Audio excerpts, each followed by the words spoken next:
Құрметті Ерлан Жақанұлы, қадірлі әріптестер, заң жобасы депутаттардың бастамасымен әзірленді. Оның ең маңызды нормаларына қысқаша тоқталайын. Бірінші, дарынды оқушыларды қолдау.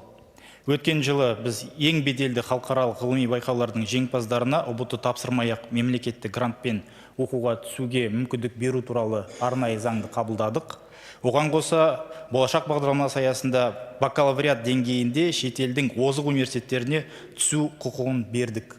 Өздеріңіз білесіздер, мемлекет басшысы Қасым-Жомарт Кемелұлы Тоқаев дарынды балаларды қолдау туралы тиісті тапсырма берген болатын. Міне осы президенттің тапсырмасының аясында жұмысымыз жүріп жатыр. Енді бүгін біз қарастырып отырған заң жобасында сол дарынды балаларға және оларды дайындаған ұстаздарға бір реттік сыйақы беру туралы норма енгізіліп отыр. Біздің ойымызша бұл өте маңызды норма. Өйткені бұл шара жастардың ғылыми әлеуетін дамытуға және талантты оқушыларды ынталандыру үшін маңызды шараның бірі болады. Келесі екінші ономастика мәселесі. Заң жобасының маңызды бағыттарының бірі жекеменшік білім беру ұйымдарына тұлғалардың есімін беру және оны өзгерту процесін ономастикалық комиссиямен келісім тәртібін енгізу. Енді соңғы жылдары өздеріңіз білесіздер, жекеменшік білім беру ұйымдарының саны көбейді. Сәйкесінше оларға түрлі тұлғалардың есімін ешқандай ресми келісімсіз беру жиілеп кетті. Кейбір тіпті оқиғалар біздің қоғамда тиісті резонанс тудырғанда болатын. Осыған орай енді жекеменшік білім беру ұйымдары тұлғалардың есімін бермес бұрын облыстық ономастикалық комиссияның ресми мақұлдауын алуға міндетті болады. Яғни енді олар мемлекеттік білім беру ұйымдары сияқты ономастикалық рәсімдерден өтеді. Үшінші, ақылман картасын енгізу. Ақылман картасы мектеп оқушыларына мәдени ұйымдарға баруға мүмкіндік береді. Осылайша олардың елдің мәдени өміріне араласу деңгейін арттырады. Негізі бұндай бастамалардың шетелдік тәжірибеде сәтті жүзеге асып жатқанын айта кетуіміз керек. Мысалы, Италияда, Испанияда, Францияда және басқа да мемлекеттерде осындай сәтті жобалар іске асты. Соның арқасында біздің балаларымыз осындай мәдени ошақтарына, мәдени ұйымдарға баруға мүмкіндік алады деп ойлаймыз.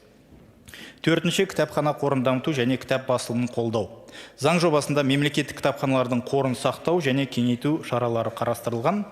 Бесінші, кітапханаларда білім беру және мәдени іс-шаралар өткізу. Жобада мемлекеттік кітапханаларға білім беру және мәдени іс-шараларды ақылы негізде өткізу құқығын беру, сол арқылы қосымша қаражат табу туралы арнайы нормалар бар. Бұл өзгеріс кітапханалардың рөлін тек кітап сақтау және кітап оқу орны ғана емес, заманауи мәдени білім беру орталық ретінде нығайтуға және қосымша қаражат табуға өз жұмысы үшін осындай мүмкіндік береді. Университеттерді топтау 6-шы бағыт. Тағы бір жаңашыл бастамалардың бірі ол университеттерді топтастыру жүйесін енгізу. Өздеріңіз білетіндей, мемлекет басшысы жолдауда бюджеттен университеттерге бөлінетін гранттардың құнын олардың білім беру сапасына байланысты анықтауды тапсырған. Осыған орай осы нормаларды біз заң жобасына енгіздік. Бұл жүйе Қазақстандағы жоғары оқу орындарды білім беру сапасын арттыруға және ғылыми зерттеулерді дамытуға ынталандырады, және де университеттер арасында бәсекелестікті күшейтіп, кадрларды сапалы даярлауға ықпал етеді деп санаймыз. Жетінші, университеттердің түлектерін қолдау. Енді құрметті әріптестер, өздеріңіз жақсы білесіздер, осыдан бірнеше жыл бұрын өте маңызды норма қабылданды.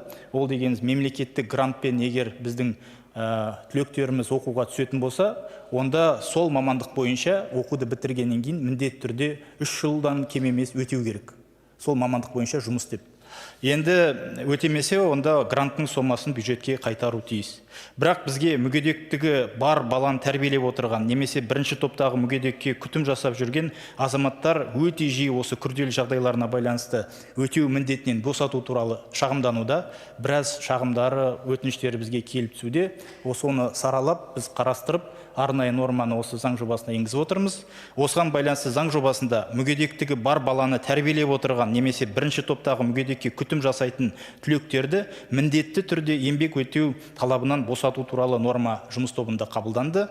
Және де шетелдік жоғары оқу орындарына білім алу үшін түскен азаматтарға міндетті еңбек өтеу мерзімін оқу аяқталғанға дейін шегеру мүмкіндігін беру ұсынылып отыр. Яғни егер ол бакалавриатты Қазақстанда бітіріп магистратураға шетелдегі бір университетке түссе, онда сол 2 жыл оқи ма, сол 2 жылға оған тиісті мерзім беріп, сол 2 жылдан кейін келіп өз жаңағы жұмысын еңбекпен өтеуге мүмкіндік беріліп отыр.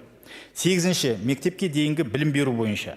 Заң жобасында мектепке дейінгі білім беруге екі маңызды норма қарастырылған. Біріншіден, балабақша құрылысына арналған жер учаскелерін егжей-тегжейлі жоспарлауда жер бөлу және оларды жеке меншікке беруге тыйым салу ұсынылады. Бұл шара балабақшаларға арналған жерлерді сақтап, мектепке дейінгі білім берудің қолжетімділігін қамтамасыз етуге бағытталған шара. Екінші, балалардың балабақшада қалуына мүмкіндік беру. Енді қазіргі таңда біраз ата-аналардың шағымдары бізге келіп түсуде.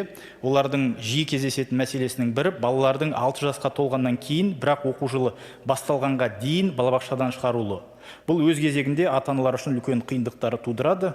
Өйткені олар бала күтімін ұйымдастыру мәселесімен бетпе-бет келеді. Мысалы енді бала сәуірдің 10-ында 6 жасқа толса, онда кейбір балабақшалардан оны сол сәуір айында шығарып салып жатқандары бар. Енді оны мектепке барайын десе, әлде де мектепке оны бере алмайды, сондықтан ол баланы қайда қалдырады деген мәселе туындайды. Осыған байланысты депутаттар дәл осындай норманы енгізді. 9-шы, мектепте оқып жүріп жұмыс мамандығын алу. 10-11 сыныпта оқитын оқушылар үшін мектеп бағдарламасымен қатар сұранысқа ие мамандықтар бойынша кәсіби дағдыларды меңгеруге мүмкіндік беру туралы нормалар ұсынылды.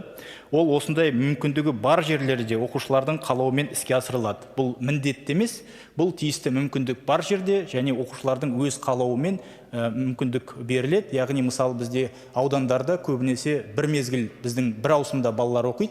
Олар түске дейін мектепте оқып, түстен кейін мысалы сол жерде тұрған колледжге барып қысқартылған бағдарламамен, өйткені ол мектепте қазақ тілін оқиды, тарихты оқиды, басқа пәндерді оқиды, тек қана өзінің бейінді жаңағы пәндерін колледжде оқып, жұмысшы мамандығын алып шығады деп біз ойлап осындай ұсынысты бердік. Енді өздеріңіз жақсы білесіздер, мемлекет басшысы 2025 жылды жұмысшы мамандықтар жылы деп атады. Біраз іс-шаралар іске асырып жатыр. Сондықтан бұл маңызды шарада да өте қажет шара болады деп ойлаймыз. Кезінде УПК-лар болды ғой, соған ұқсайтын жоба болады деп санаймыз.